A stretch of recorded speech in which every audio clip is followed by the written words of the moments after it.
Good evening. Thank you for tuning into the April Jones Show. I'm April Jones. On tonight's show, we discuss the epidemic rise in obesity that is currently sweeping the entire world. From Western countries like the United States, the United Kingdom, and Australia, to Middle Eastern nations like Egypt, Bahrain, and Pakistan, and even to remote island countries like Nauru, the Cook Islands, and Tonga, worldwide obesity rates have skyrocketed out of control. According to statistics compiled by the World Health Organization, worldwide obesity rates have more than doubled since 1980.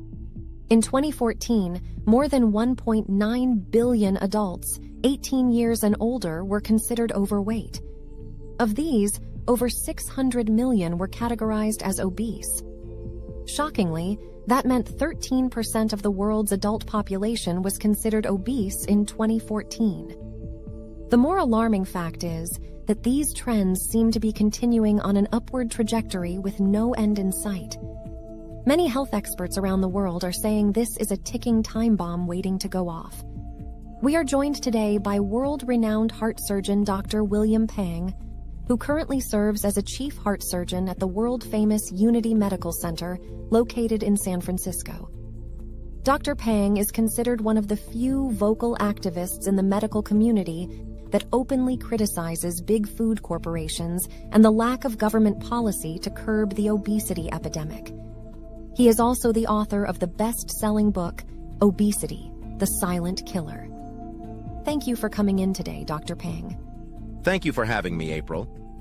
First of all, I'd like to ask you, what does obesity mean? How do you classify someone as obese or not obese? There's a relatively simple way to determine obesity. The WHO, or World Health Organization, has a simple guideline for this.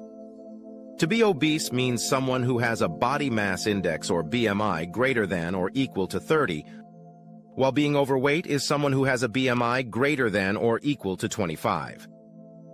BMI is simply a person's weight divided by the square of his height in meters. Now, don't get me wrong, BMI isn't perfect, but it's a pretty useful guide to measure the general population's fatness level. What do you think is the likely cause of this obesity epidemic? Many would say it's because most people are now overeating and under-exercising, which is correct. But the better question to ask is why we are overeating and under-exercising. And why is that, Dr. Pang?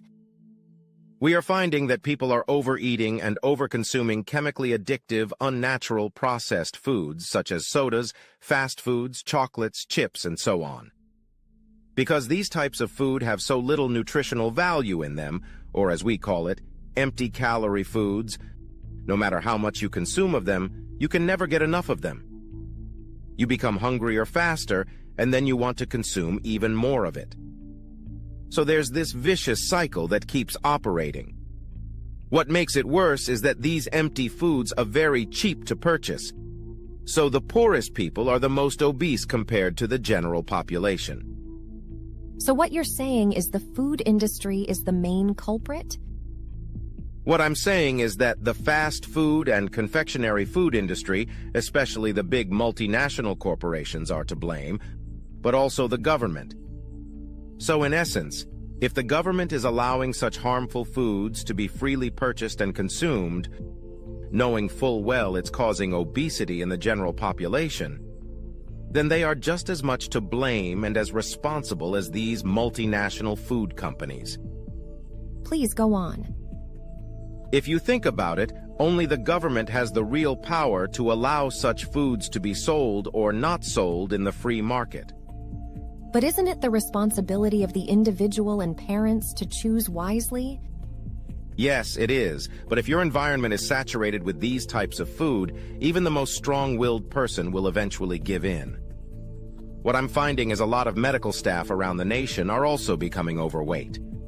These are the same people that are meant to save people's lives and now aren't even able to save themselves due to the type of foods that are easily accessible at hospitals.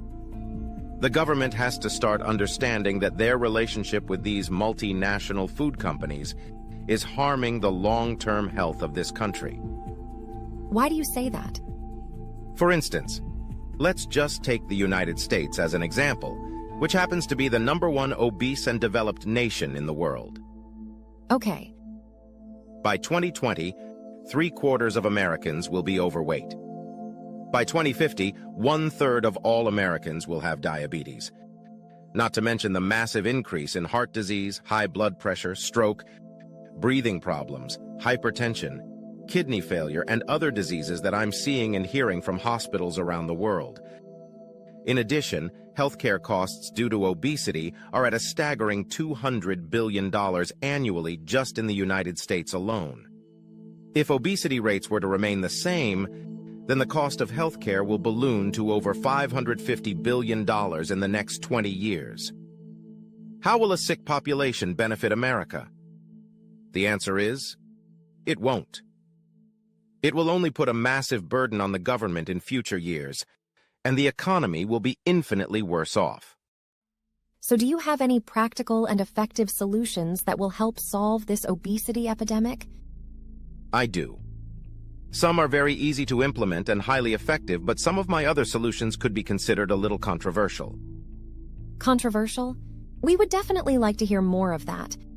But before we do, let's take a quick commercial break. When we come back, we'll hear Dr. Pang explain some of his controversial solutions that could possibly help end this worldwide obesity epidemic.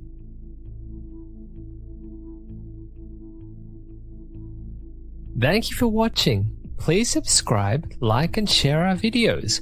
Okay, see you next time. Bye!